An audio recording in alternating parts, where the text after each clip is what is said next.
Hello dear students, कैसे हैं आप सभी। आशा करती हूँ आप सब ठीक होंगे, स्वस्थ होंगे, अच्छे होंगे।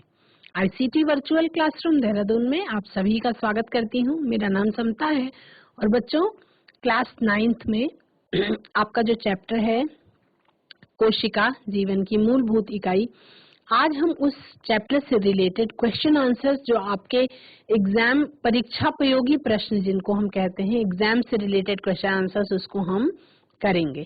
चलेंगे स्मार्ट बोर्ड की तरफ। बच्चों आपका क्लास 9th में चैप्टर नंबर 5 है जीवन की मौलिक इकाई, और जिसे हम कोशिका के नाम से जानते हैं। इस चैप्टर में क्या क्या चीजें बहुत अच्छी तरह से कॉन्सेप्ट आपका क्लियर हो चुका है, तो हम क्या करेंगे उसका एक क्विक रिवीजन करेंगे और उसके बाद उससे रिलेटेड क्वेश्चन आंसर्स हम करेंगे। आप सभी को पता है कि सजीव की संरचनात्मक एवं क्रियात्मक इकाई को कोशिका कहते हैं, यानी कि फंक्शनल और स्ट्रक्चरल यूनिट ऑफ लाइफ क्या है, कोशिका है। ये सभी सजीवों की मूलभूत इकाई है और सभी सजीव कोशिका से ही बने हुए हैं। कोशिका हमारे शरीर को आकार प्रदान करती है और इसीलिए ये शरीर की स्ट्रक्चरल यूनिट है, यानी कि संरचनात्मक इकाई है। और शरीर के सभी काम सेलुलर लेवल पे या कोशिकीय स्तर पर ही होते हैं, इसीलिए ये शरीर की क्रियात्मक इकाई है। अब ये तो हो गई कोशिका। कोशिका की डिस्कवरी, कोशिका का सबसे पहले पता किसने लगाया था? सर रॉबर्ट हुक ने 1665 में लगाया था, और उन्होंने एक मृत कोशिका की खोज की थी। कॉर्क की पतली स्लाइस को काट करके उन्होंने अपने ही बनाए गए सूक्ष्मदर्शी के नीचे देखने पर ये पता लगाया कि उसमें कुछ छोटे छोटे कमरों की जैसी संरचना दिखाई पड़ रही है, और उन कमरों की छोटी संरचना को उन्होंने सेल या कोशिका का नाम दिया। बाद में 1831 में रॉबर्ट ब्राउन ने कोशिका में केंद्रक का पता लगाया, यानी कि केंद्रक की खोज करने का श्रेय किसको जाता है? सर रॉबर्ट ब्राउन को जाता है। अब कोशिकाओं में संख्या के आधार पे जीव दो प्रकार के होते हैं। वे जीव जो एक ही कोशिका के बने होते हैं एवं स्वयं में ही एक संपूर्ण जीव होते हैं, एक कोशिकीय जीव कहलाते हैं। जैसे एक कोशिकीय जीवों में आप एग्जाम्पल के तौर पे जानते हैं अमीबा, पैरामीशियम, क्लेमाइडोमोनास और बैक्टीरिया, ये सभी एक कोशिकीय जीवों की श्रेणी में आते हैं। उसी तरह से वे जीव जिनमें अनेक कोशिकाएं समाहित होकर विभिन्न कार्य को संपन्न करने हेतु विभिन्न अंगों का निर्माण करते हैं, वो क्या कहलाते हैं? वो बहुकोशिकीय जीव कहलाते हैं। इसी तरह से कोशिकाओं की आकृति और आकार उनके विशिष्ट कार्यों के अनुरूप होते हैं। इस पॉइंट को ध्यान से समझेंगे। कोशिकाओं की आकृति और आकार उनके स्पेसिफिक काम के हिसाब से, काम के अनुरूप होते हैं। कुछ कोशिकाएं अपना आकार बदलती रहती हैं, जैसे कि अमीबा। कुछ जीवों में कोशिका का आकार स्थिर रहता है, जैसे कि तंत्रिका कोशिका का आकार स्थिर रहता है। हम बात करेंगे प्लाज्मा झिल्ली की। ये प्लाज्मा झिल्ली क्या होती है? प्लाज्मा झिल्ली कोशिका की सबसे बाहरी परत है जो कोशिका के घटकों को बाहरी पर्यावरण से अलग करती है, या हम कह सकते हैं कि ये कोशिका की दीवार है या ये कोशिका का कवर है। जिस प्लाज्मा झिल्ली जो होती है वो लचीली होती है, फ्लेक्सिबल होती है, और कार्बनिक अणुओं जैसे कि फॉस्फोलिपिड्स और प्रोटीन के दो परतों से यानी डबल परत से बनी हुई होती है। अमीबा जिस प्रक्रिया से भोजन ग्रहण करता है, इस प्रक्रिया को हम क्या कहते हैं? इस प्रक्रिया को हम इंडोसाइटोसिस कहते हैं। और अब कोशिका जब हमने पढ़ी थी तो हमने पढ़ा था दो चीज के बारे में, विसरण और परासरण के बारे में। विसरण क्या होता है? हम एक क्विक रिवीजन कर रहे हैं, इसके बाद हम इस चैप्टर से रिलेटेड क्वेश्चन आंसर करेंगे जो परीक्षा के लिए उपयोगी हैं। विसरण एक कोशिकाओं में होने वाली प्रक्रिया है जिसमें कार्बन डाइऑक्साइड एवं ऑक्सीजन जैसे गैसीय पदार्थों के अणुओं का परिवहन वर्णात्मक पारगम्य झिल्ली के द्वारा होता है, यानी कि सेलेक्टिवली परमिएबल मेम्ब्रेन के द्वारा होता है, और ये प्रक्रिया विसरण या डिफ्यूजन कहलाती है। जल के अणुओं की गति वर्णात्मक पारगम्य झिल्ली द्वारा हो तो उसे हम परासरण या ऑस्मोसिस कहते हैं। केंद्रक कोशिका का सबसे बड़ा कोशिकांग है जो कोशिका के अंदर पाया जाता है। क्रोमोसोम्स कोशिका के केंद्रक में ही पाए जाते हैं, यानी कि जो जेनेटिक मटेरियल है, जो आनुवंशिक पदार्थ है, वो केंद्रक के अंदर पाया जाता है, और कोशिका विभाजन के समय में उसमें क्रोमोसोम्स का बना हुआ स्ट्रक्चर आपको दिखाई देता है। क्रोमोसोम्स जो कोशिका के केंद्रक में ही पाया जाता है, कोशिका विभाजन के समय ही दिखाई देते हैं। केंद्रक के चारों ओर दोहरे परत का एक स्तर होता है जिसे हम क्या कहते हैं, केंद्रक झिल्ली कहते हैं, न्यूक्लियर मेम्ब्रेन कहते हैं। केंद्रक झिल्ली में छोटे छोटे छिद्र होते हैं और इन छिद्रों के द्वारा केंद्रक के अंदर का कोशिका द्रव्य केंद्रक के बाहर जा पाता है। केंद्रक के अंदर का कोशिका द्रव्य इन्हीं छिद्रों के द्वारा केंद्रक के बाहर जा पाता है, जिसे हम न्यूक्लियोपोर कहते हैं। गुणसूत्र क्या होते हैं? क्रोमोसोम्स ये सिलिंड्रिकल आकार की छड़ाकार संरचना होती है जो कोशिका के केंद्रक में पाई जाती है, और ये कोशिका विभाजन के समय पर दिखाई पड़ते हैं। क्रोमोसोम्स या गुणसूत्र में क्या होते हैं? इनमें आनुवांशिक गुण होते हैं जो माता पिता से डीएनए यानी कि डीऑक्सीराइबो न्यूक्लिक अम्ल के रूप में अगली संतति में जाते हैं। क्रोमोसोम्स डीएनए और प्रोटीन से मिलकर के बने हुए होते हैं, और डीएनए अणु में कोशिका के निर्माण और संगठन की सभी सूचनाएं निहित होती हैं। डीएनए के क्रियात्मक खंड को, यानी कि जो डीएनए का एक्टिव पार्ट है, उसको हम क्या कहते हैं? जीन कहते हैं। जो कोशिका विभाजन की प्रक्रिया में भाग नहीं लेती हैं, उनमें ये डीएनए क्रोमैटिन मटेरियल के रूप में, यानी कि उलझे हुए धागों सी संरचना वाला जो क्रोमैटिन पदार्थ, आनुवांशिक पदार्थ होता है, उसके रूप में विद्यमान रहती हैं। कोशिका विभाजन के दौरान केंद्रक भी दो भागों में क्या हो जाता है? विभक्त हो जाता है, यानी केंद्रक दो भागों में अलग अलग हो जाता है, और जो नई कोशिका बनती है उसमें पेरेंट सेल के सभी गुण मौजूद रहते हैं। ये कोशिका के विकास एवं उसकी मैच्योरिटी को निर्धारित करता है। साथ ही साथ सजीव कोशिका की रासायनिक क्रियाओं को भी ये निर्देशित करता है। अब कोशिकाओं की दो प्रकार होते हैं जो केंद्रक के आधार पर डिसाइड किए गए हैं। पहला है प्रोकैरियोटिक कोशिका, यानी कि जिन कोशिकाओं में केंद्रक के ऊपर केंद्रक झिल्ली यानी कि न्यूक्लियर मेम्ब्रेन नहीं प्रेजेंट होती है, और जो पूर्ण रूप से विकसित केंद्रक जिनमें नहीं पाया जाता है, उन्हें प्रोकैरियोटिक कोशिकाएं कहते हैं। और ऐसी कोशिकाएं केवल जीवाणुओं में पाई जाती हैं।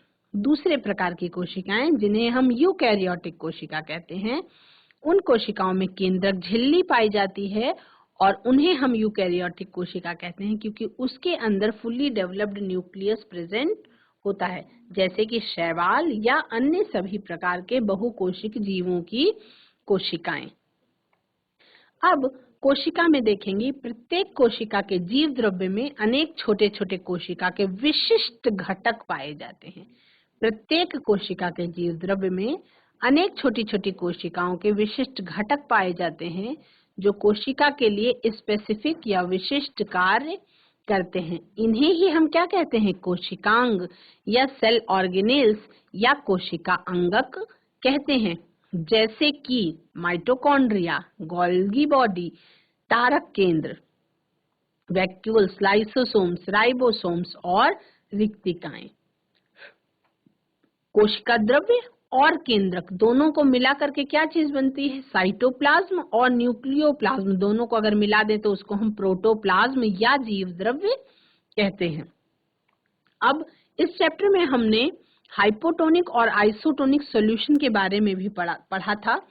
तो अब हम फिर से रिवाइज करेंगे। अल्प परासरण दाबी विलयन किसे कहते हैं? यदि कोशिका को तनु विलयन वाले माध्यम अर्थात जल में शक्कर अथवा नमक की मात्रा कम और जल की मात्रा ज्यादा है तो जल परासरण विधि के द्वारा कोशिका के अंदर चला जाएगा। ऐसे विलयन को अल्प परासरण दाबी विलयन कहते हैं। एग्जाम्पल, किशमिश को पानी के अंदर डालने पर किशमिश का फूलना इसी सॉल्यूशन के कारण होता है। समपरासारी दाबी विलयन आइसोटोनिक सॉल्यूशन, ऐसी कोशिका को ऐसे माध्यम या विलयन में रखा जाए। यदि किसी कोशिका को आइसोटोनिक सॉल्यूशन में रखा जाए जिसमें बाह्य जल की सांद्रता कोशिका में स्थित जल की सांद्रता के ठीक बराबर हो तो कोशिका झिल्ली से जल में कोई शुद्ध गति नहीं होगी। ऐसे विलयन को समपरासारी दाबी विलयन कहते हैं। ऐसे विलयन को हम क्या कहते हैं? समपरासारी दाबी विलयन कहते हैं। अतिपरासरण दाबी विलयन, अतिपरासरण दाबी विलयन क्या है? हाइपरटोनिक सॉल्यूशन क्या है? यदि कोशिका के बाहर वाला विलयन अंदर के घोल से अधिक सांद्र है और जल परासरण द्वारा कोशिका से क्या हो जाएगा? बाहर हो जाएगा, यानी कि फूली हुई कोशिका से जल बाहर निकल जाना। फूली हुई किशमिश का सांद्र चीनी के घोल में डालने पर वापस से उस कोशिका का सिकुड़ जाना, ये वाली घटना हाइपरटोनिक सॉल्यूशन का एग्जाम्पल है। कोशिका भित्ति यानी कि सेल वॉल केवल पादप कोशिकाओं में ही पाई जाती है, जो कि मुख्यतः किस चीज की बनी हुई होती है बच्चों? सेलुलोज की बनी हुई होती है और ये पौधों को स्ट्रक्चरल रिजिडिटी प्रदान करती है, संरचनात्मक दृढ़ता प्रदान करती है। राइबोसोम्स कोशिका द्रव्य में मुक्त अवस्था में पाई जाने वाली गोल आकृति की संरचना होती है, यानी गोल गोल दानेदार संरचना होती है। ये साइटोप्लाज्म में फ्रीली आपको मिल सकती है या एंडोप्लाज्मिक रेटिकुलम के आउटर सरफेस से जुड़ी हुई हो सकती है। और राइबोसोम्स को कोशिका की प्रोटीन फैक्ट्री भी कहा जाता है। Point to be noted, ribosomes को कोशिका की प्रोटीन फैक्ट्री भी कहा जाता है क्योंकि यहाँ पर प्रोटीन बनता है। एक और क्वेश्चन, लाइसोसोम कोशिका का अपशिष्ट निपटाने वाला तंत्र है, यानी कि क्लीनिंग एजेंट की तरह काम करता है। ये झिल्ली से घिरी हुई संरचना होती है और लाइसोसोम्स बाहरी पदार्थों के साथ साथ कोशिकांगों के टूटे फूटे भागों को पाचित करके क्या करता है? साफ करता है। लाइसोसोम्स में बहुत शक्तिशाली पाचनकारी एंजाइम होते हैं जो कार्बनिक पदार्थों को भी तोड़ पाने में क्या होते हैं? सक्षम होते हैं। माइटोकॉन्ड्रिया क्या है? माइटोकॉन्ड्रिया दोहरी झिल्ली वाली कोशिकांग है जिसमें बाहरी झिल्ली जो है वो क्या होती है? छिद्रित होती है और भीतरी झिल्ली बहुत अधिक राउंडेड होती है। माइटोकॉन्ड्रिया का अपना खुद का डीएनए होता है, उसका अपना खुद का राइबोसोम्स होता है और माइटोकॉन्ड्रिया अपना खुद का कुछ प्रोटीन स्वयं बनाते हैं। इसीलिए माइटोकॉन्ड्रिया एक बहुत ही अद्भुत अंगक की तरह सामने आता है। प्लास्टिड्स, प्लास्टिड्स क्या होते हैं? केवल पादप कोशिकाओं में स्थित होते हैं और ये हम कह सकते हैं कि कोशिकाओं के रंग का कारण जो है ये प्लास्टिड्स ही होते हैं। प्लास्टिड्स की भीतरी रचना में बहुत सी झिल्ली वाली परतें होती हैं जो स्ट्रोमा में प्रेजेंट होती हैं और प्लास्टिड्स बाह्य रचना में माइटोकॉन्ड्रिया की तरह होते हैं। माइटोकॉन्ड्रिया की तरह प्लास्टिड्स में भी अपना डीएनए और राइबोसोम प्रेजेंट होता है। और रसधानियां आपकी ठोस और तरल पदार्थों की क्या हैं? संग्राहक थैलियां हैं। जंतु कोशिकाओं में रसधानियां छोटी होती हैं जबकि पादप कोशिकाओं में रसधानियां यानी कि वैक्यूल बहुत बड़ी होती हैं और कुछ पौधों की कोशिकाओं की केंद्रीय रसधानी की जो माप है वो कोशिका के आयतन का 50% से 90% तक होता है। अब इस चैप्टर से रिलेटेड जो क्वेश्चंस हैं उनमें हम चर्चा करेंगे। इनको आप फटाफट रिवाइज करते चलेंगे, मेरी आवाज के साथ बोल बोल के भी रिवाइज करेंगे। आप लिखना चाहें तो आप लिख करके भी रिवाइज कर सकते हैं। कोशिका की खोज, पहला प्रश्न है कि कोशिका की खोज किसने और कैसे की? तो उत्तर में लिखेंगे 1665 में अंग्रेजी जीव विज्ञानी ब्रिटिश बायोलॉजिस्ट रॉबर्ट हुक ने कोशिका की खोज की थी। उसने कोशिका को कॉर्क की पतली काट में अपने ही बनाए हुए अनगढ़ सूक्ष्मदर्शी की सहायता से देखा। प्रश्न संख्या 2, कोशिका को जीवन की संरचनात्मक व क्रियात्मक इकाई क्यों कहते हैं? ये क्वेश्चन भी इम्पोर्टेंट है। इसका उत्तर कैसे लिखेंगे? कोशिका हमारे शरीर को आकार प्रदान करता है, इसलिए यह शरीर की संरचनात्मक इकाई है और शरीर के सभी कार्य कोशिकीय स्तर पर होते हैं, इसलिए ये शरीर की क्रियात्मक इकाई भी है। नेक्स्ट क्वेश्चन देखते हैं। कार्बन डाइऑक्साइड तथा पानी जैसे पदार्थ कोशिका से कैसे अंदर और बाहर जाते हैं? इस पर चर्चा करें। उत्तर, कोशिका झिल्ली कैसी होती है? वर्णात्मक पारगम्य झिल्ली होती है, यानी कि सेलेक्टिवली परमिएबल मेम्ब्रेन होती है, जो चुने हुए पदार्थों को ही अंदर बाहर आने जाने देती है। अर्थात ये पदार्थों की गति को क्या करती है?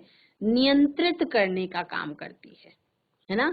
इसमें कार्बन डाइऑक्साइड की गति क्या है? कार्बन डाइऑक्साइड कोशिकाओं के अंदर ऊंची सांद्रता में विद्यमान रहता है, क्योंकि कोशिकीय श्वसन के दौरान कार्बन डाइऑक्साइड का क्या होता है? निर्माण होता है।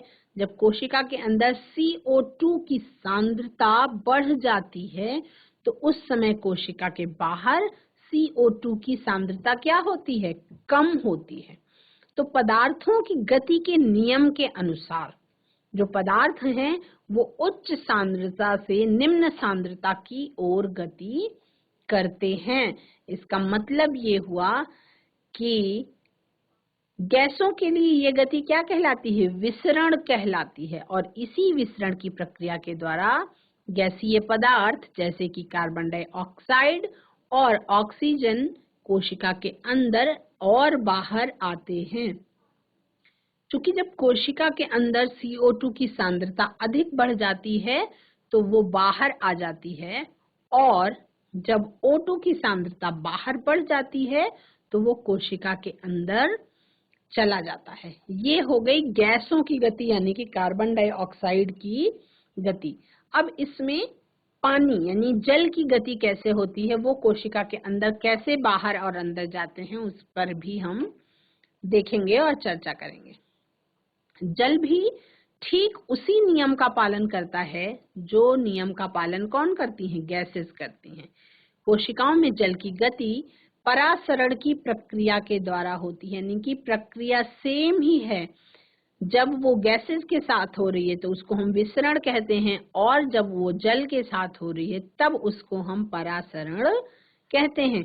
जब कोशिका के अंदर जल की सांद्रता अधिक होती है और कोशिका के बाहर की सांद्रता कम होती है, तो पदार्थों की गति के नियम के अनुसार जल जो है वो उच्च सांद्रता से निम्न सांद्रता की ओर गति करता है। ठीक उसी प्रकार बाहर से अंदर की ओर गति करता है।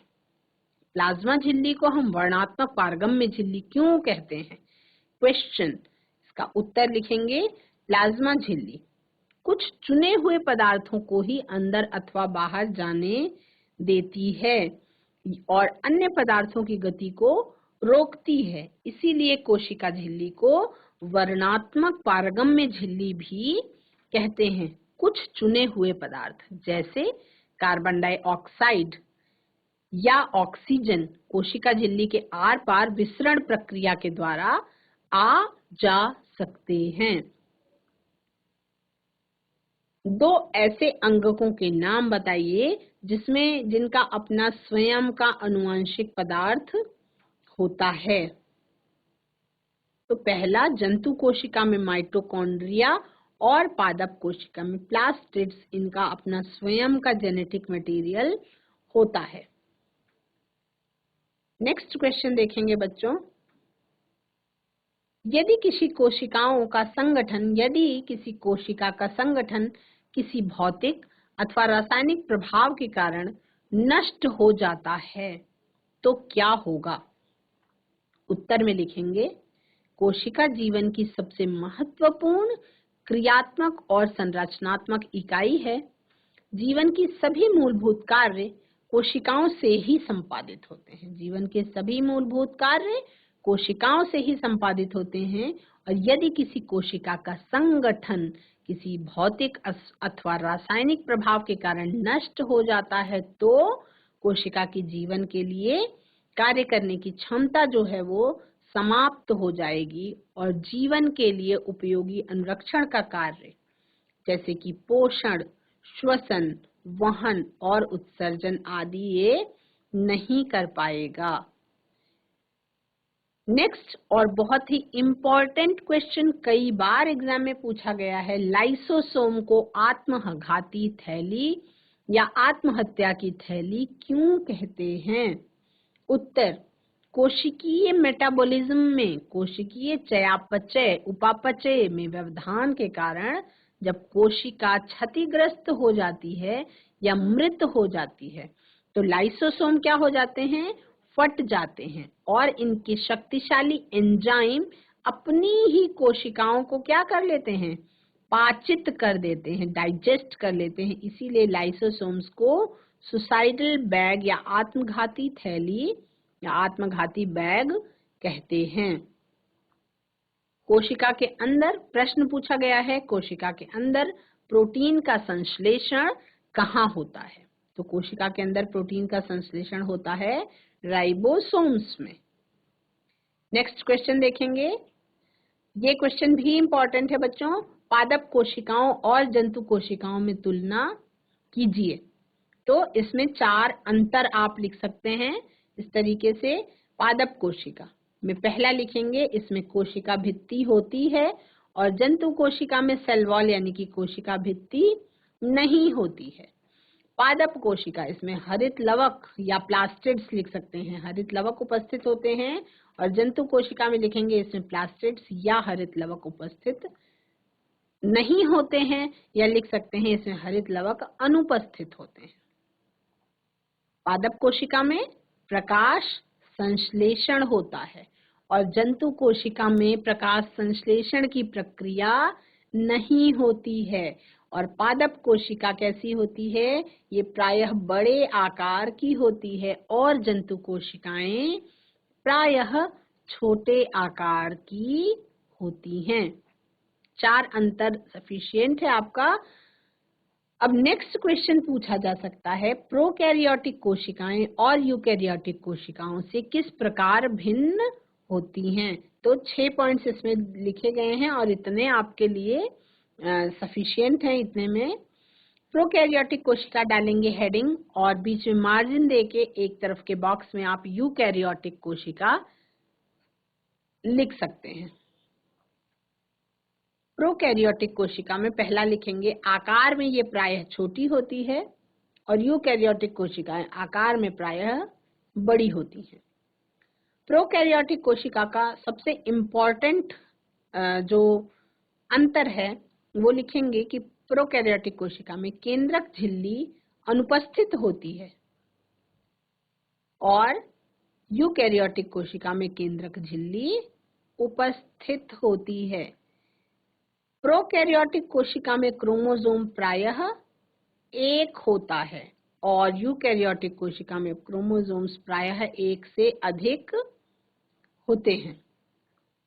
कई अन्य अंगक यानी कि ऑर्गेनेल्स, प्रोकैरियोटिक कोशिका में बहुत सारे सेल ऑर्गेनेल्स नहीं पाए जाते हैं, जबकि यूकैरियोटिक कोशिका जो है उसमें लगभग सभी अंगक यानी कि सभी के सभी ऑर्गेनेल्स मौजूद होते हैं और वो आपकी फुल्ली डेवलप्ड न्यूक्लियस भी उसमें प्रेजेंट होता है। 5वां पॉइंट में आप लिख सकते हैं कि प्रकाश संश्लेषण वाले जीवों में क्लोरोफिल झिल्लीदार पुटिका के साथ होता है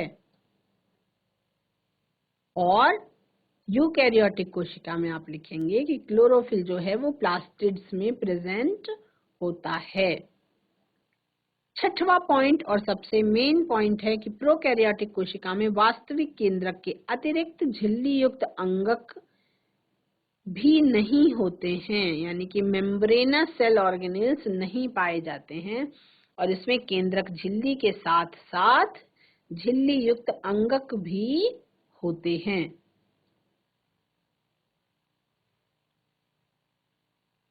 नेक्स्ट, कारण बताओ, कई सारे जो इम्पोर्टेंट हैं उनके बारे में हम पढ़ेंगे। यदि सिचुएशनल क्वेश्चन आपके सामने आ जाए, यदि प्लाज्मा झिल्ली फट जाए अथवा टूट जाए तो क्या होगा, है ना, तो उसका उत्तर लिखेंगे। यदि इस तरीके का क्वेश्चन पूछा जाता है तो क्या उत्तर लिखेंगे? यदि कोशिका झिल्ली फट जाए या टूट जाए तो कोशिका के अंदर आंतरिक रसायन संगठक जो है वो क्या हो जाएगा? नष्ट हो जाएगा और ये अपना आधारभूत कार्य संपन्न नहीं कर पाएगा। ऐसी क्षतिग्रस्त कोशिकाएं मर जाती हैं जिन्हें लाइसोसोम्स जैसे अंगक क्या करते हैं? पचा जाते हैं। नेक्स्ट क्वेश्चन देखेंगे, यदि गोल्जी उपकरण ना हो तो कोशिका के जीवन में क्या होगा? ये क्या है? ये एक आपके सिचुएशनल क्वेश्चन है। यदि ऐसा हो तो क्या होगा, यदि ऐसा हो तो क्या होगा। तो इसमें पूछ रहा है क्वेश्चन में, यदि गोल्जी उपकरण ना हो तो कोशिका के जीवन में क्या होगा। तो उत्तर के रूप में आप क्या लिखेंगे? आप लिखेंगे कि अंतर्द्रव्यी जालिका, यानी कि ब्रैकेट में लिखेंगे एंडोप्लाज्मिक रेटिकुलम में संश्लेषित पदार्थ को गोल्जी उपकरण के द्वारा ही स्टोरेज यानी संचयन, रूपांतरण, पैकेजिंग और एक जगह से दूसरी जगह विभिन्न गंतव्यों तक कोशिका के अंदर और बाहर भेजने का काम करता है। कौन? गोल्जी उपकरण। तो यदि वो ना हो तो क्या होगा? कुछ परिस्थितियों में गोल्जी उपकरण में सामान्य शक्कर से जटिल शक्कर बनती है। गोल्जी उपकरण के द्वारा और क्या होता है? लाइसोसोम्स को भी बनाया जाता है। कोशिका निर्माण प्रक्रिया में गोल्जी उपकरण भी शामिल होता है। तो अब यदि गोल्जी उपकरण नहीं हो तो कोशिका में होने वाले महत्वपूर्ण कार्य कौन कौन से? संचयन, रूपांतरण, पैकेजिंग और विभिन्न पदार्थों का एक जगह से दूसरे स्थान तक स्थानांतरण संभव नहीं है। ये आपका क्वेश्चन का आंसर होगा। नेक्स्ट क्वेश्चन देखते हैं बच्चों। प्रश्न संख्या 5, कोशिका का कौन सा अंगक बिजली घर है और क्यों? इसके उत्तर में लिखेंगे परफेक्ट पॉइंट्स 2-3 ही और आंसर कंप्लीट होगा। उत्तर में लिखेंगे माइटोकॉन्ड्रिया को कोशिका का बिजली घर कहते हैं। माइटोकॉन्ड्रिया के बारे में अभी हमने रिवाइज किया था कि अद्भुत अंगक के रूप में माइटोकॉन्ड्रिया सामने आता है। माइटोकॉन्ड्रिया जीवन की विभिन्न रासायनिक क्रियाओं को करने के लिए एटीपी के रूप में, एडेनोसिन ट्राइफॉस्फेट के रूप में ऊर्जा प्रदान करते हैं और आवश्यक उपयोगी ऊर्जा यहाँ पे संचित होती है। माइटोकॉन्ड्रिया के पास अपना खुद का डीएनए और राइबोसोम होता है और माइटोकॉन्ड्रिया अपना कुछ प्रोटीन स्वयं ही बनाते हैं। नेक्स्ट क्वेश्चन है, कोशिका झिल्ली को बनाने वाले लिपिड और प्रोटीन का संश्लेषण कहाँ होता है?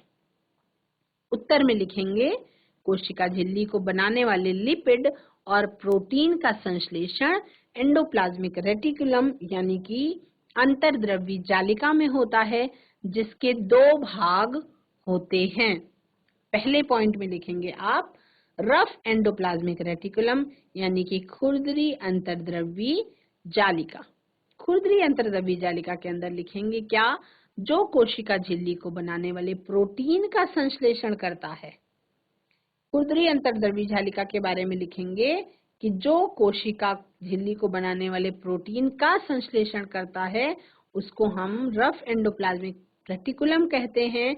और इम्पॉर्टेंट और मेन पॉइंट चिकनी अंतर्द्रव्यी जालिका यानी कि स्मूथ एंडोप्लाज्मिक रेटिकुलम के बारे में, ये कोशिका झिल्ली को बनाने वाले वसा अर्थात लिपिड का संश्लेषण करता है।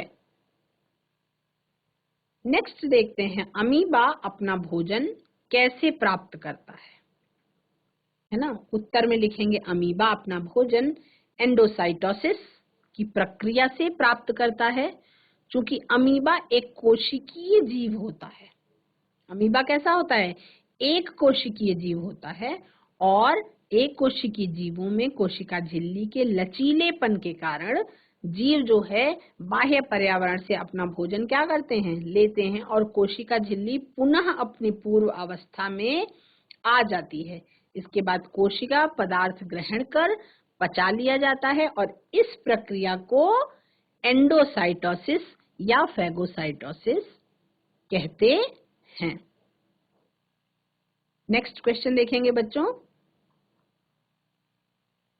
नेक्स्ट क्वेश्चन है परासरण क्या है? एक ही लाइन में इसका आंसर लिखना हो तो उत्तर में हम क्या लिखेंगे? जल के अणुओं की गति जब वर्णात्मक पारगम्य झिल्ली द्वारा हो तो उसे परासरण कहते हैं, और यदि गैसीय अणुओं की गति वर्णात्मक पारगम्य झिल्ली के द्वारा हो तो उस गति को हम विसरण की गति या डिफ्यूजन कहते हैं।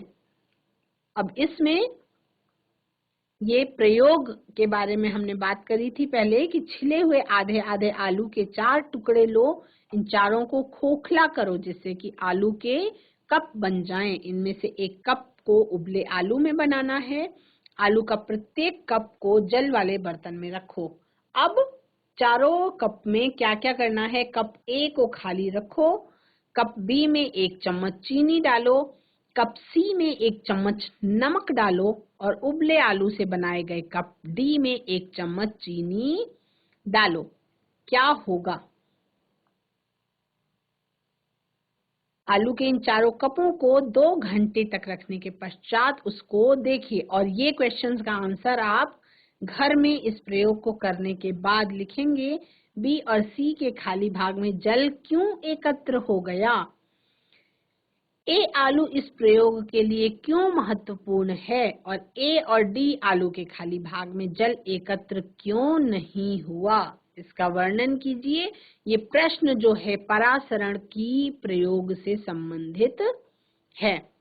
हम अति लघु उत्तरीय प्रश्न करेंगे बच्चों। प्रश्न संख्या 1, कोशिका किसे कहते हैं? एक लाइन में उसका आंसर लिख सकते हैं। शरीर की संरचनात्मक एवं क्रियात्मक इकाई को कोशिका कहते हैं। प्रश्न संख्या 2, कोशिका की खोज किसने और कैसे की? उत्तर में देखेंगे कोशिका का सबसे पहले पता रॉबर्ट हुक ने 1665 ईस्वी में लगाया था और उन्होंने कोशिका की पतली काट में अनगर सूक्ष्मदर्शी की सहायता से उसको देखा था। नेक्स्ट क्वेश्चन देखेंगे प्रश्न संख्या 3। चूंकि ये अति लघु उत्तरीय प्रश्न है तो थोड़े थोड़े आंसर में ही इसको लिखेंगे। CO2 यानी कि गैस तथा पानी जैसे पदार्थ कोशिका के अंदर और बाहर कैसे आते हैं? लिखेंगे विसरण की प्रक्रिया द्वारा। प्रश्न संख्या 4, अमीबा अपना भोजन कैसे ग्रहण करता है? उत्तर लिखेंगे एंडोसाइटोसिस की प्रक्रिया द्वारा। अब एंडोसाइटोसिस क्या है?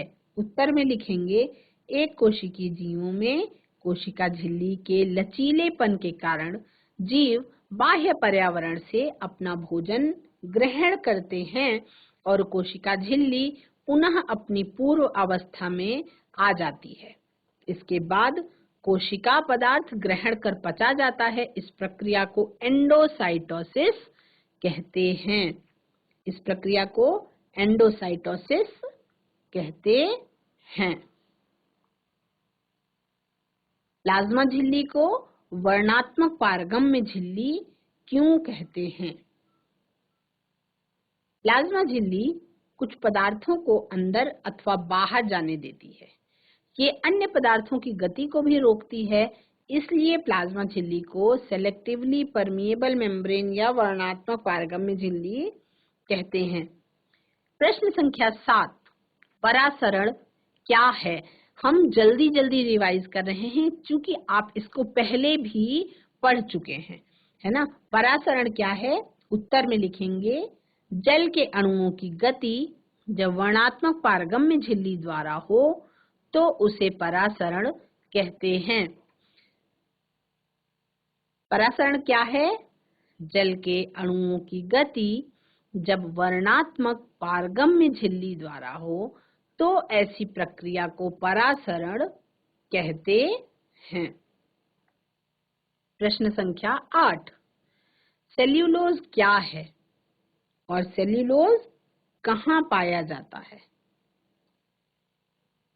तो उत्तर लिखेंगे सेल्यूलोज एक बहुत जटिल पदार्थ है जो पौधों में पाया जाता है और पादप कोशिका भित्ति यानी कि सेल वॉल मुख्यतः सेल्यूलोज की बनी हुई होती है।